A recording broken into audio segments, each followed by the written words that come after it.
আল্লাহ রাব্বুল আলামিনের অশেষ মেহেরবানি ও দয়ায় আপনারা সবাই ভালো আছেন।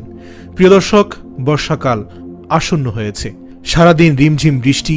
এই সিজনটি আল্লাহ পাক রব্বুল আলামিনের এক অশেষ নিয়ামত এবং রহমত। প্রিয় নবী সাল্লাল্লাহু আলাইহি ওয়াসাল্লাম বৃষ্টির পানি গায়ে লাগাতেন এবং তিনি তার উম্মতদেরকেও বৃষ্টির পানি গায়ে লাগানোর জন্য অনুমতি দিয়েছেন। হাদিসে আছে, প্রিয় নবী সাল্লাল্লাহু আলাইহি ওয়াসাল্লাম বৃষ্টিতে একবার বের হয়েছিলেন এবং শরীরে পানি লাগিয়েছিলেন। তাকে জিজ্ঞাসা করা হয়েছিল কেন তিনি এমনটি করেছেন। তখন তিনি বলেছিলেন, বৃষ্টিকে আল্লাহ তাআলার পক্ষ থেকে বরকত হিসাবে আখ্যায়িত করা হয়েছে। সুতরাং বৃষ্টির পানি শরীরে লাগানোর জন্য বৃষ্টির মধ্যে নেমে যাওয়ার দরকার নেই। যদি ঠান্ডা লাগার ভয় থাকে, অন্তত 2-1 ফোঁটা পানি শরীরে লাগালেই এই আমলটি পূর্ণ হয়ে যাবে। আলহামদুলিল্লাহ। প্রিয় দর্শক, বর্ষাকালে যখনই বৃষ্টি হবে আমরা প্রত্যেকে রাসূল সাল্লাল্লাহু আলাইহি সাল্লামের সুন্নাহ থেকে বঞ্চিত না হই।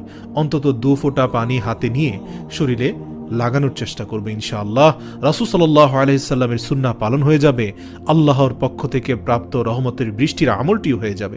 এবার আসুন, বৃষ্টির সময় যে বিশেষ দোয়া আল্লাহ তাআলা কখনোই ফিরিয়ে দেন না। প্রিয় দর্শক, আমরা সব সময় চাই যে আমাদের দোয়াগুলো কবুল হয়ে যাক।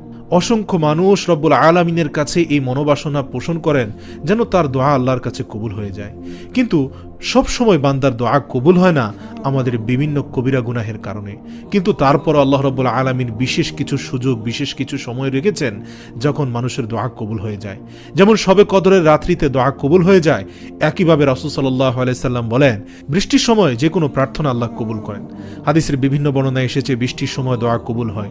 এই জন্য মুমিন মুসলমানের উচিত নিজেদের সব চাওয়াগুলো পূরণে আল্লাহর কাছে বেশি বেশি দোয়া করা।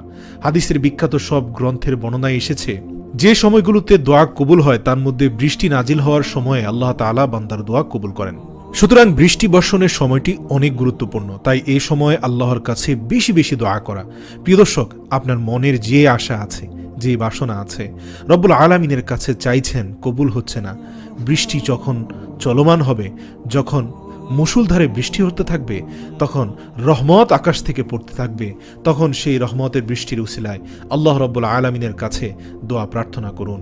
আল্লাহর কাছে নিজের গুনাহগাতার মাফ চান এবং অতঃপর নিজের দোয়া এবং নেক মাকাসেদ আপনি আল্লাহর কাছে পেশ করুন। ইনশাআল্লাহ আপনার দোয়া কবুল হয়ে যাবে। প্রিয় দর্শক, মুমিন মুসলমানদের উচিত ঘূর্ণিঝড়, প্রবল বৃষ্টি ও তুফানের সময় 6টি বিশেষ আমল করা, আর তাতে আল্লাহ যাবতীয় বিপদ আপদ থেকে যেমন হেফাজত করবেন তেমনি তার কল্যাণ দান করবেন এবং বান্দার দোয়া কবুল করবেন। ঘূর্ণিঝড়, প্রবল বৃষ্টি ও তুফানের সময় এমন কিছু কাজ মানুষ করে থাকে যা কোনোভাবে করা উচিত নয়। এগুলো থেকে বিরত থাকা হচ্ছে সর্বপ্রথম আমল। এর মধ্যে অন্যতম একটি হলো বৃষ্টিকে গালাগাল দেওয়া। অনেক সময়